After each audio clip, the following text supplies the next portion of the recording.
I know that it's not the easiest thing in the world to contact a complete stranger online to maybe hand over some of your money to do work with them. Hi, everyone. I'm Jennifer Kumar from Authentic Journeys. While we have had many inquiries through our website, I know we miss a lot of people just because it's impossible for everyone's networks to intertwine and get that referral. So although we've had many cold referrals that are people who have not ever worked with us, who saw our website and were impressed by the website or our testimonials or our LinkedIn profiles and contacted us, thank you for trusting us. Many would have abandoned the idea because they just didn't know what to expect in the process, and they didn't want to be felt like they were pressured or backed into a corner and having to agree to something that they weren't really sure how it works. And I know I've been there. I've abandoned the idea of contacting certain individuals or companies online because I didn't have any connection with them. It's natural, it's human. And hopefully we are all human who are watching and understanding this video. If you're not, let me know, that's okay too. So I would like to walk you through the process of what it's like to contact us here at Authentic Journeys. Now, first of all, I'm the face of Authentic Journeys. I'm the managing director, Jennifer Kumar, as you see my name on the bottom. Although we have a panel of experts, typically those experts are more like guides, although some of them help us with some of the training programs. I'm the one that you'll be talking to, and if and when a certain requirement comes up that my experts can help out, then we get them on board. Otherwise, they're more like subcontractors or people I reach out to when I need additional advice on the content area that they're experts in. So me, you'll be talking to me, so you see my face, so you're a little bit familiar with me right now. So who contacts me? An individual or a company or a sponsor. I'm going to start with the sponsor. When I talk about sponsor, a company can be a sponsor, but actually there have been cases where the sponsor, in general, a sponsor is a person or an entity who is paying for another person or entity to take training or coaching with us. So initially, a sponsor could be a spouse. I've had spouses pay for their other spouse to take coaching or training. So they are the ones who contact me first. Very rarely, I have parents contacting me. I don't tend to work with children or teens, but occasionally I work with college students, both undergraduate and graduate level students, especially international students. So their parents would reach out to me and they would be the sponsor. The other type of sponsor would be a company. So that would be the second type of interaction I have. And typically the company's HR representative, human resources representative would get in touch with me. Even for small startups, it's typically the human resources manager. But very rarely I get team leads inside of a company who contact me first.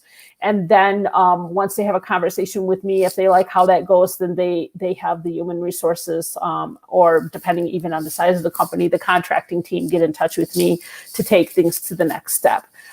So those are all sponsors who pay for somebody else to take that service. They're not actually interacting with me for the training or coaching. They're just paying for that service. But some sponsors want to keep track of what's happening through maybe progress reports, or especially when it's a company, some kind of KPI reporting, some kind of progress reporting. And we have a lot of different tools that we can use for that, or sometimes we use the tools that the company already has in place.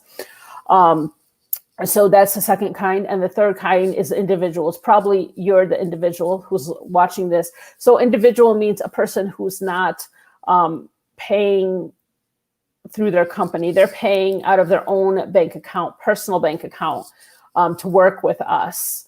So in that case, of course, most of those individuals are very, very nervous, which is totally understandable. I would be you, and I would feel the same way. So those are the three types of individuals or entities that get in touch with us.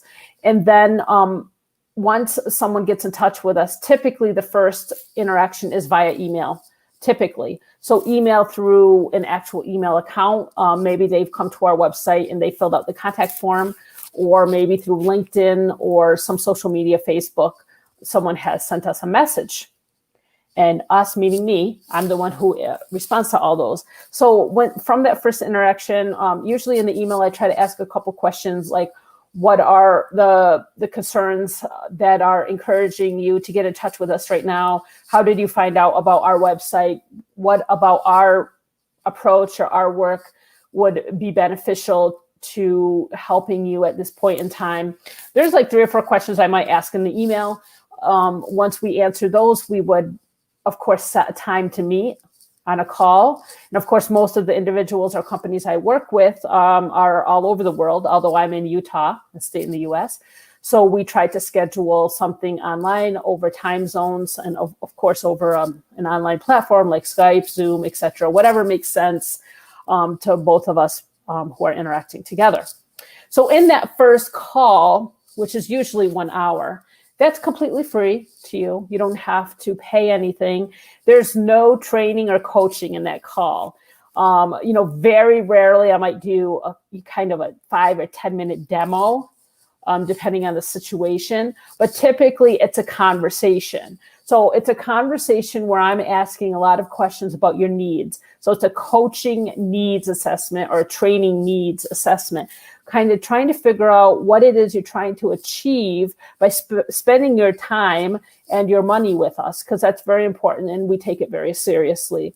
So we walk through all the things that you want to kind of work on. We try to some extent prioritize those things, because typically we try to focus on the top 3 things. So then I would kind of let you know how that process would be handled. Now, if it's coaching that you want, coaching doesn't entail a syllabus, so to speak. So I would just kind of walk you through how the coaching engagement would evolve and how each session would be handled, and the kind of outcomes that people tend to have in those sessions or through those sessions. And if it's training, more of a training approach, we can do direct training, where it's more like the typical, I deliver content and maybe people have homework. Now that sounds pretty boring, especially because all these sessions will be virtual. I try to make them as interactive as possible and tend to actually prefer, and many participants prefer, a flipped classroom. So what that is I'm not delivering content first. I'm having the individuals that attend these programs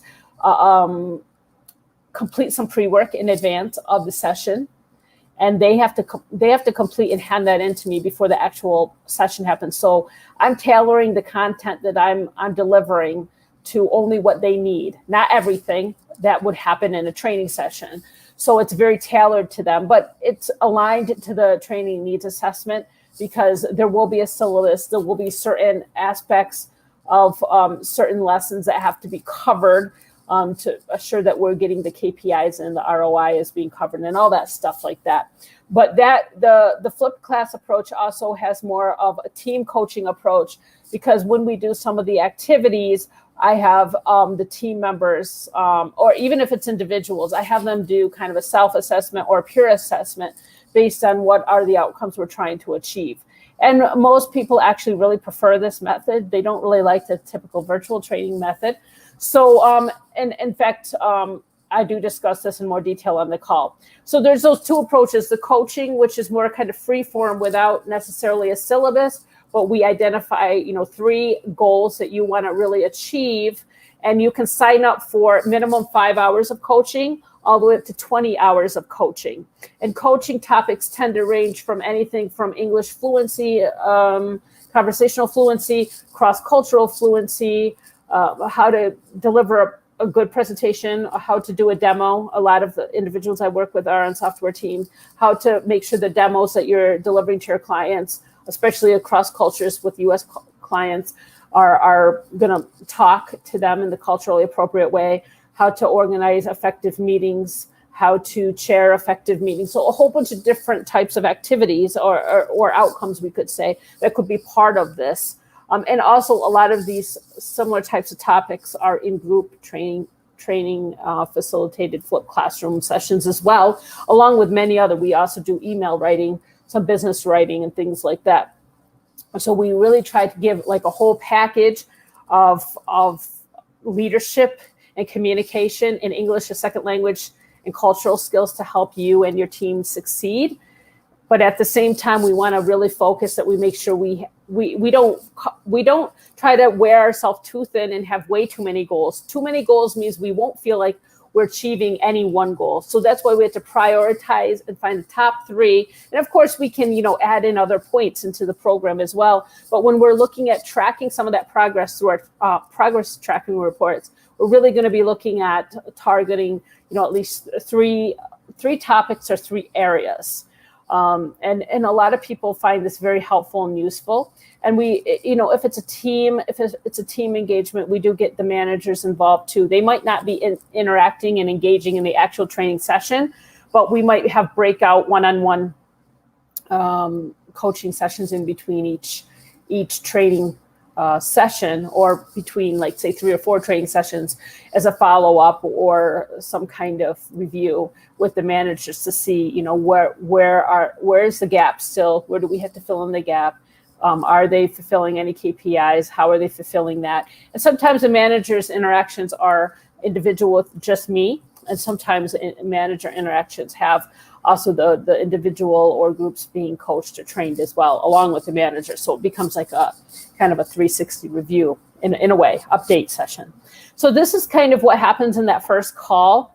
I know this is pretty long, but I hope you get the basic idea of what we are looking to achieve here in that first call. And obviously, it depends on the complexity of the engagement. So typically, if it's an individual who's going to get coached, we can finish that discovery session in one phone call.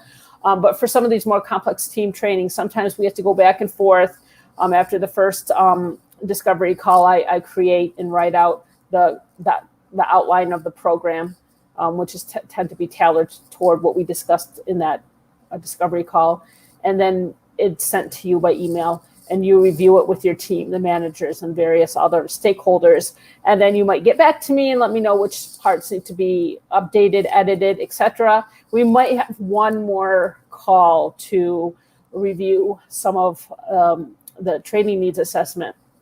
And then, of course, depending on the size of the company, I would have to get in touch with the the contracting team and some other stakeholders who have to kind of go through the contracting and payment side, which doesn't tend to happen with, individuals, because all that would be done with the same person, only one person. So I hope this kind of eases some of the questions you might have about the process with Authentic Journeys. I'm glad you had some time to listen to us today, and I hope that because it eases your mind, you might feel more apt to get in touch with us. And I would be looking forward to being in touch with you. So see you soon.